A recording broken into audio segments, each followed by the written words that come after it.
Well, today I'm back working at the Yellow Penguin again. Last time we were working on this, it still had some issues to take care of.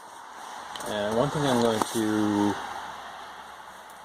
not solve today, but address temporarily, is the fact that when you start the Penguin in neutral, everything's fine until you squeeze the clutch and shift into gear.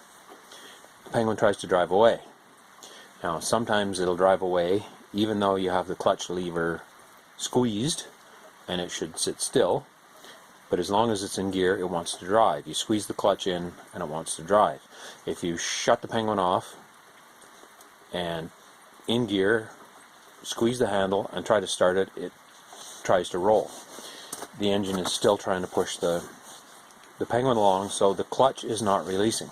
Even though the clutch lever feels fine, what's happening is, at least in any instances I've had where that's happened, is this is the clutch assembly, an exploded diagram of the clutch assembly, and the clutch is made up of a series of plates, some of which are keyed to this basket, which turns all the time the engine is running, and some of these plates are keyed to this hub, which is splined to the input shaft of the transmission. So what's supposed to happen when you squeeze the clutch lever is you're pushing this nut out, which releases the tension on these plates so that the plates should slide against one another. The one that's keyed against the basket should move away from the one that's keyed to the hub, and they should slip. But some of the clutches are made with cork friction material, and when they sit for a long time, the cork sticks. So the cork on that's bonded to, say, this plate will actually stick to the surface of the other plate. So even though you squeeze the handle on the clutch plates are all stuck together, so the machine wants to move all the time. So sometimes if you have a place where you can start the Penguin where it's not pointed at something and you can drive it around with the clutch handle squeezed, if you can drive around in low gear, try to climb some small hills, sometimes the clutch plates will break free, pardon me, but that isn't always the case. So what I'm going to show you is something fairly simple you can do to unstick the clutch plates. So what I have here is just a flat blade screwdriver, and what I've done is I've taken the clutch lever, squeezed it in, and secured it with a tie wrap, or a wire tie, or you can use a bungee cord or tape or whatever you've got, or you can have somebody help you do this, but I'm by myself here, so I just secured the clutch handle. Okay, so now we're in the engine compartment, and what we want to do is we want to remove the plug that's here for the chain case. The chain that goes between the engine and the transmission is on the left side of the engine here. The clutch is below this plug. So we'll just take this plug out. I've loosened it with the screwdriver, so I'm just taking it out by hand here. We'll just set it down here so it can't fall. And what we might be able to see, we can't see, is right there. You can just barely see this wires. That is the edge of the clutch basket right there, and you can see the tab of one of the clutch plates. And actually, move this clutch a little bit with the screwdriver here, just rolling it back, and I'm going to just take the screwdriver and go between the clutch, the tab on the clutch disc here, and the other plate, and just wiggle them apart here. It's hard to see in the camera, and it's actually hard to see from where I am here because we're looking down at an angle and you can't see all of the plates, but I'm just going to poke gently, try to get the clutch plates separated. And what I should be able to do, right now the the engine is in, the transmission, sorry, is in neutral, because when I turn the axle, turn the wheels, everything's turning except the, now I can't see the clutch trying to turn, it's not in gear, so I'll put it in gear, and it doesn't feel like I'm moving anything there. There, it's definitely in gear now, and the clutch is still stuck because the engine is trying to turn over when I move the axle, and I'm turning the wheels. Just wiggle in here a little more. And again, this is a temporary thing. The clutch will probably stick again if it sits for a while. But if it's very persistent in that it doesn't want to release, this is hopefully going to work. It really does.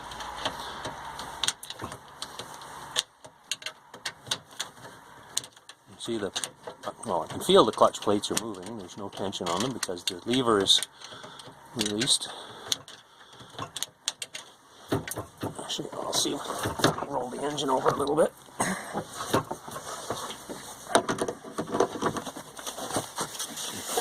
I went to the other side of the clutch. If I turn the clutch half a turn, I went at the other.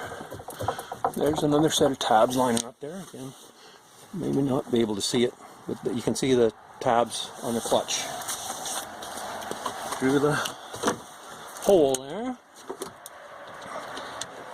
Again, just gently wiggle with the screwdriver.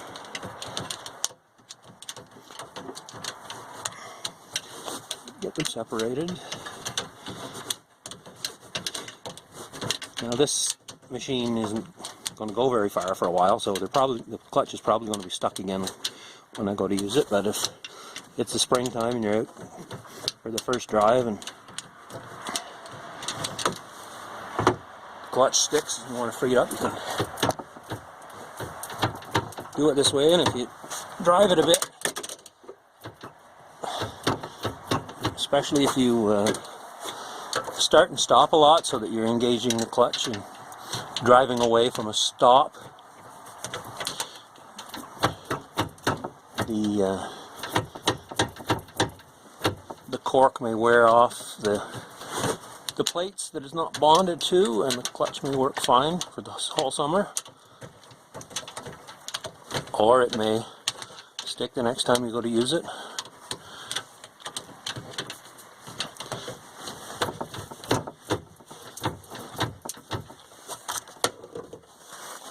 Move that a little more. Of course, the spark plug's in, so the engine's got compression, though it's not wanting to roll over. Top dead center very easily. Nudge it there. Oh, there goes my manual. Just going to go grab that. We'll work the clutch plates here again. Actually, since I've worked them, if I was to start the engine, put the wheels in the ground, and actually put the transmission in neutral, start the engine, and then shift into gear, the clutch plates that are still stuck may break free on their own. Anyway, I'll work at this. I have some. Yeah, so that's not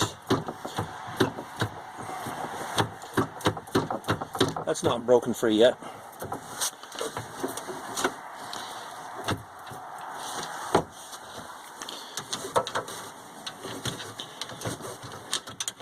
Maybe what I'll do is I'll just hook the battery up in this and start it and try it and see if the clutch will release. So we'll just put the cap back on this chain case.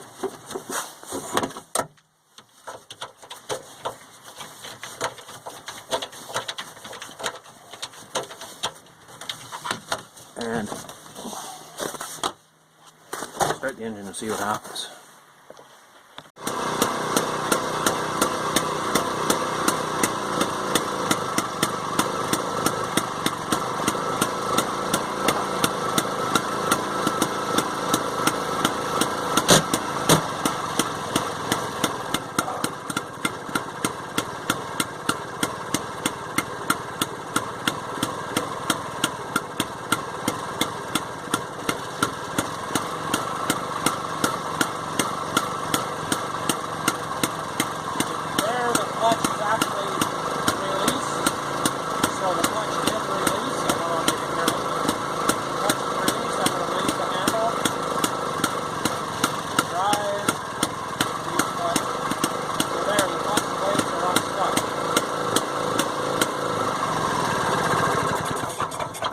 Okay, and now that the engine is shut off, to recap, the transmission is in gear now, the clutch handle is squeezed, and I'm not turning the engine over, so if I release the clutch, it's hard to turn. So the clutch plates have come apart. So now if I went for a drive, I'd actually be able to stop with the engine, stop with the engine running and the transmission in gear. So that's kind of a simple way to unstick the clutch plates. Like I said, it may be temporary. The next time I actually go to run this, if it's in a couple of weeks, it might stick again, but at least I know the clutch plates will release. And we'll go on to the next issue on this machine, which is the fact that the generator light does not go out when the engine is running. So we're going to have a look inside the black box here. So I've got to disconnect the battery, disconnect the wires at the edge of the seat, pull the black box out where I can see what I'm doing, and then we'll come back and we'll see what I'm doing. Here is the wiring I'm talking about that's at the edge of the driver's seat here. This is the connector where all the wires are plugged together. And for those who may not have seen this discussed before, these wires to my left all go to the dash. These wires to the right go to the black box. And when you disconnect these, you will notice that the wires don't match color-wise. There is a brown that matches to a brown. There's a blue in the back here that matches to a darker blue. There's a white that matches to a yellow, red to red, and white to gray. Is that yellow? Anyway, the thing here is that the wires don't all match, and that is not wrong. It can be confusing because you're trying to match. You don't want to match the white to the gray or the yellow to the yellow. That would be wrong. The red, of course, is the battery. The gray is the reverse, I believe. No, that's the starter. Black is ignition, brown is reverse, blue is the generator light, and the yellow to white is the neutral indicator. So I'm just going to unplug the wires on this side so I can get the black box out of the engine compartment up where I can get at it. And the battery's already been disconnected. I always do that before I play with any of the wires on this machine. With the wires disconnected from the connector at the edge of the seat, which we might be able to see in the background over there, the bullet connectors all just pull out, and the spark plug wire disconnected, and the battery disconnected so that the battery cable that's connected to the black box can pull out to get us the black box where we can actually see and work on it. Just take the cover off. If your control box or black box has a cover on it still. So what we want to look at in the black box, what we have in here is we have the ignition coil and the condenser that works with the points to help the ignition coil provide spark to the engine. We have the reversing solenoid, and here we have the starter solenoid, voltage regulator, and generator cutout. And that is the item we're going to look into. And what we need to do is we need to remove the cover from it. Now, there's one screw right here, one small cheesehead screw, they call them. And there's one back here which we can't get on very easily with the screwdriver. So, I'm going to have to remove the mounting screws from this relay that hold it to the base plate. And I'm going to use a screwdriver tip that fits these screws well, so that it doesn't slip in the screw head and chew up the screw head. So this screw, there's a ground wire underneath that screw. You want to remember to put that back. I'm going to put this together, and I'm going to take the screw out of here while the relay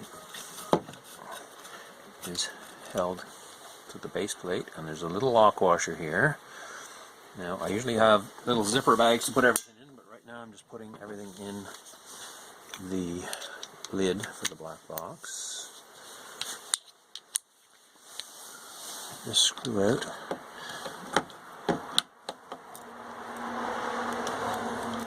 Carefully, because we're at an angle on the screw here.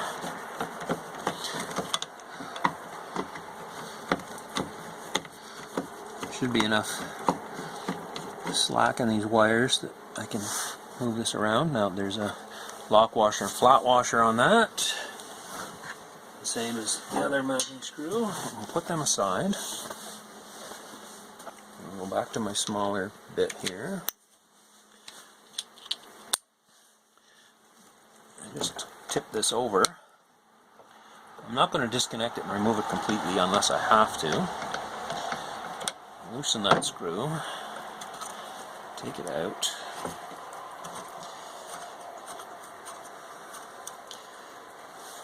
being careful not to lose that little lock washer that's on there. Put that in there with the rest of the hardware. And carefully, this cover should pop off. It's a little sticky, and there should have been a sticker on here saying that if we open this, we void the warranty. Well, I don't think the warranty is good anymore. I think the warranty coverage is long past. So, what we're looking for is a set of contact points, or several sets of contact points actually.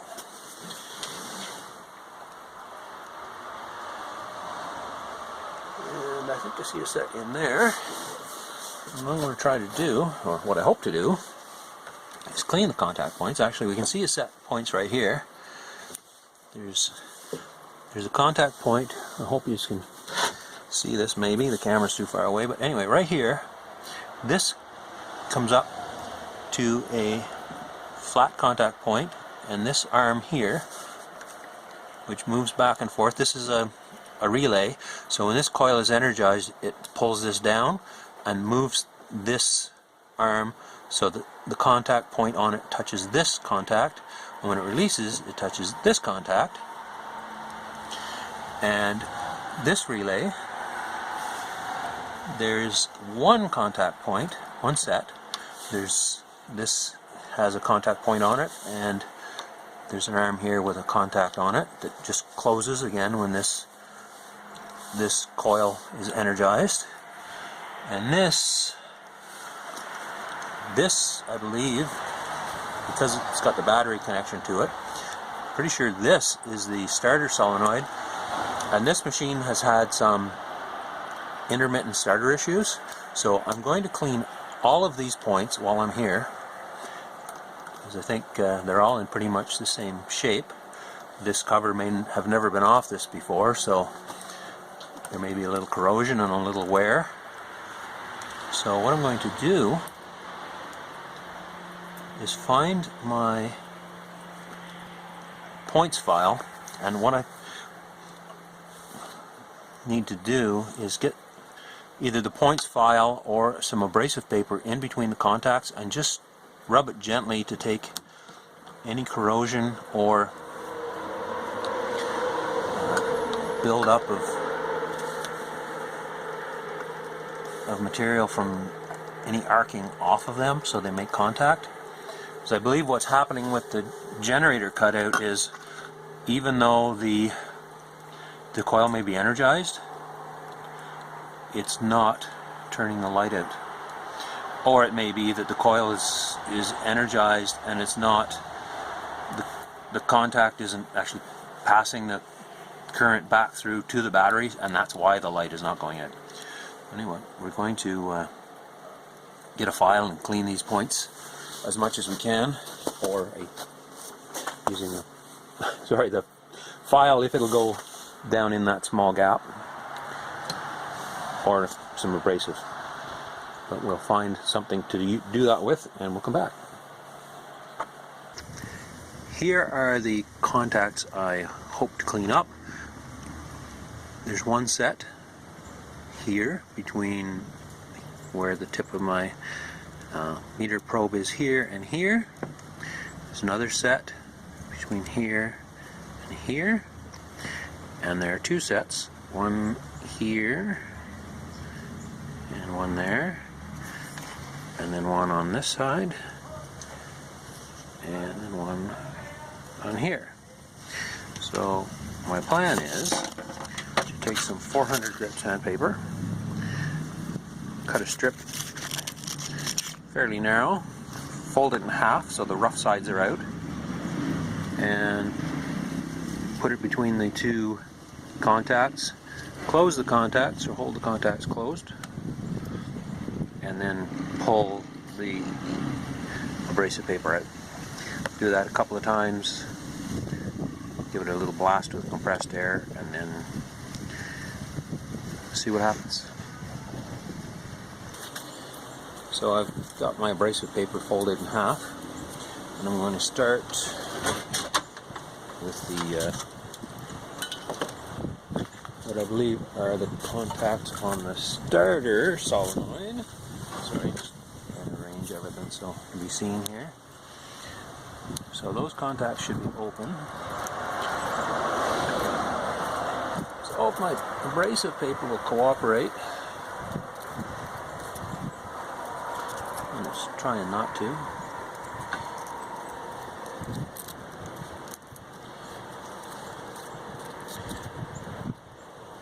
Fed down in between the two contacts here, if it'll go.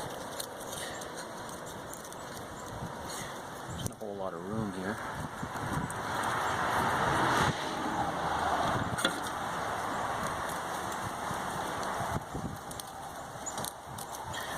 This might be easier if a file would fit in between these contacts, but it isn't.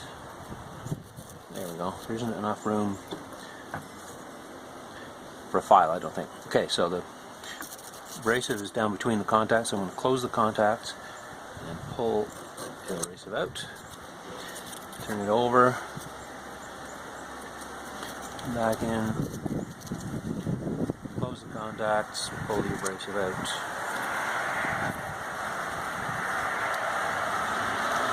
Do that a couple of more times here.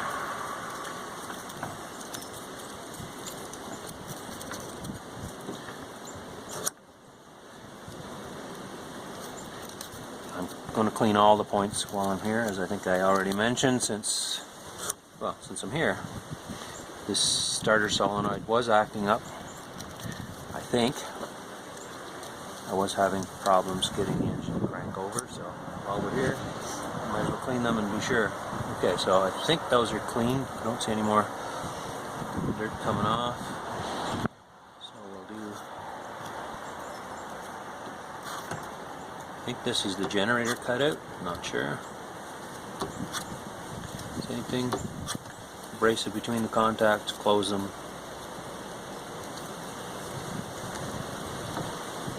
Pull the abrasive out.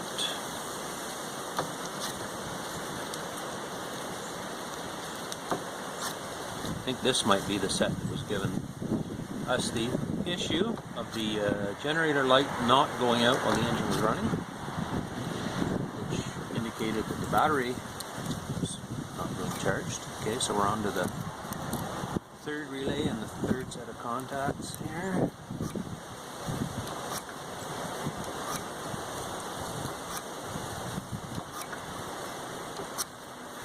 And then on the back side, there's another set of contacts. We'll clean them too. The spring holds them together.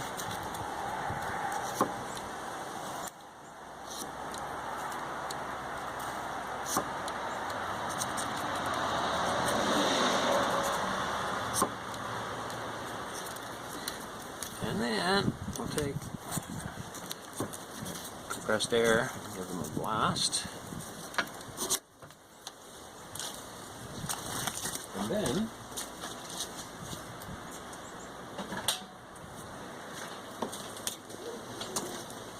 here's just some compressed air from the compressor. A can of compressed air used for cleaning electronics would probably work too.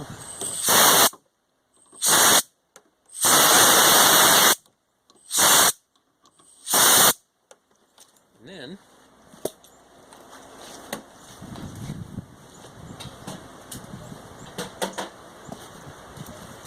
we'll just take the ohm meter, check across the points just to make sure I haven't left dirt on them. Okay, so you can't see the ohm meter, so I'll read it. So the points are open here. When I close them, meters 4 ohms. So they are making contact. There is some resistance there. Now, close this set of contacts. Make sure I'm making contact with the contact. And I'm not reading anything there. So, that one's not clean.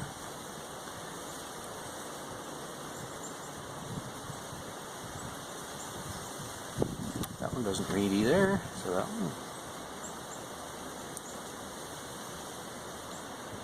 There's one reading 4 ohms there. That's on the generator cutout, I think, when the voltage regulator, pardon me, when it's unenergized.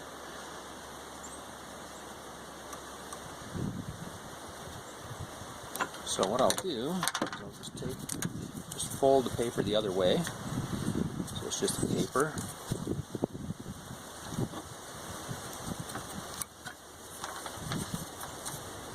That looks like it had something on it. And I'll try closing these contacts again. There, now we're reading. Oop. Started to read and then it went to open circuit again.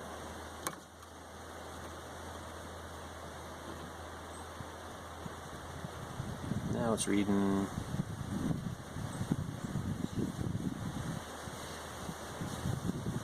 less, about an ohm. So we'll just try cleaning them again. Use a new section of abrasive paper here.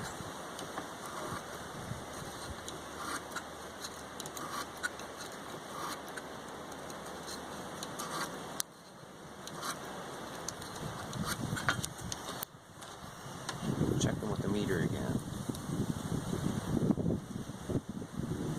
Now we're getting a reading as I hold the contacts closed.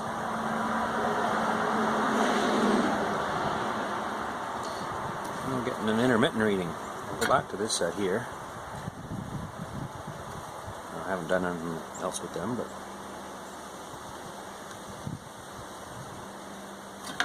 they're getting an intermittent reading too, so clean these again.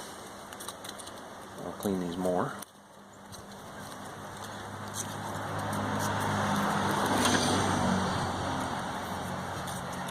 A pair of needle nose pliers might help.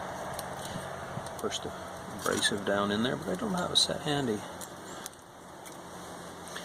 And I'm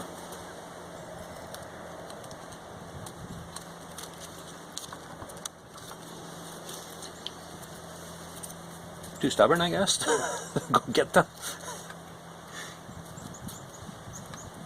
I'd rather just fight with the paper not going in. There it is.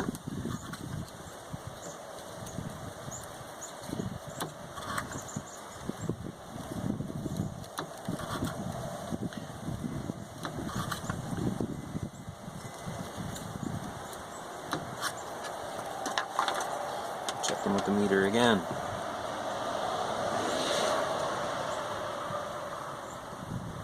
And there the meter is falling to under an ohm. So there's continuity there. Check this one again. That's under an ohm. They're showing continuity. And that one's showing continuity again.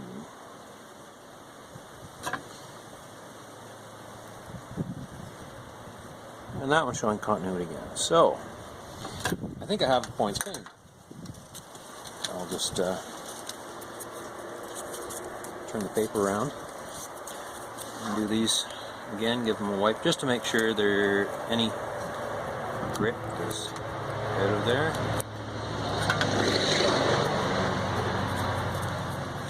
Of course, the only way to test this is to set it all back in, connect it all back up, start the engine, and see if the light goes out. At least that's the only way I know of to test it.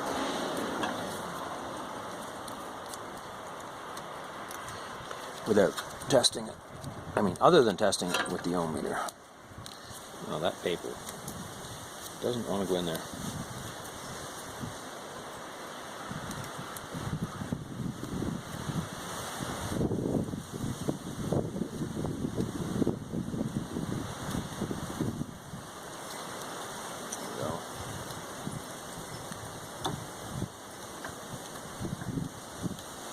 Okay, I think I've got them sanded clean and wiped clean. Let's do one more check here.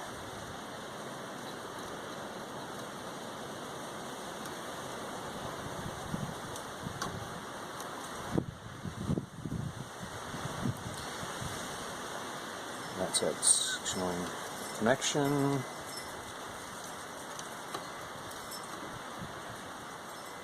That's showing a connection. That's showing a connection. That's showing a connection. Okay, so I'll have to put the cover back on, put the screws back in it, then put the screws back in the mount and make sure I connect the ground back up. So I'll just do that off camera and come back when this is set in and the wiring is all connected back up, and we'll start it and see if the generator light goes out. As promised, the black box has been tucked into its corner. The positive battery cable had to be fed back down into the underseat compartment so it would reach the battery. While I was here, I connected the spark plug cable. I also turned the fuel on. That's right, I turned it back off again. Now it's on. And I give the tickler button a little push to get the fuel into the carburetor. Then I pulled the wires from the black box through here, connected my gray to my yellow and my white to my, my yellow to my white, and red to red, all that good stuff. The other ones didn't match. That's connected. And now, hopefully, there's the generator light, the red one. Turn the key on, it comes on. Now if we turn the key to start,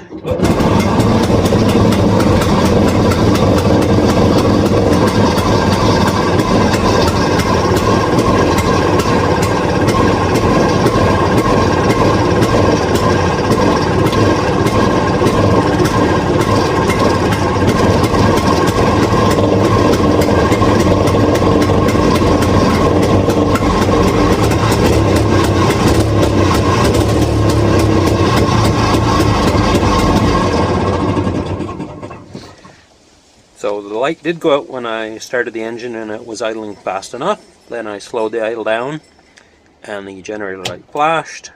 There's the light back on with the key on.